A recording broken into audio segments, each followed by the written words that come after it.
Des modalités de cessez-le-feu qui s'annoncent très complexes sur le terrain. La journée est qualifiée de cruciale par l'envoyé spécial de l'ONU pour la Syrie, à la veille de l'entrée en vigueur de cette trêve, qui serait la première du genre en 5 ans de guerre.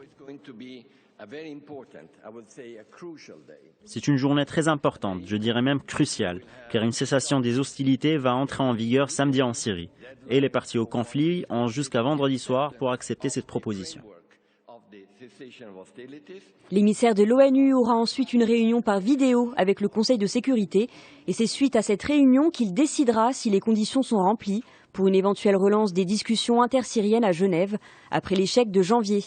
Des diplomates de l'ONU ont affirmé que les membres du Conseil de sécurité discutaient d'un projet de résolution, un projet qui entérinerait l'accord de trêve américano-russe qu'ils espèrent pouvoir adopter aujourd'hui. Dans ce conflit qui a fait près de 300 000 morts et déplacé plus de la moitié de la population, la Russie et l'Iran soutiennent le régime Assad, alors que les États-Unis, l'Arabie saoudite et notamment la Turquie appuient les rebelles.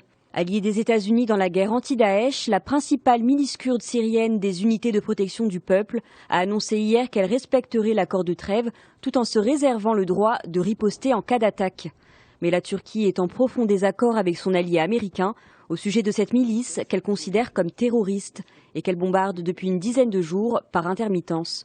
La Turquie a d'ailleurs jugé que l'accord de cessez-le-feu n'est pas contraignant.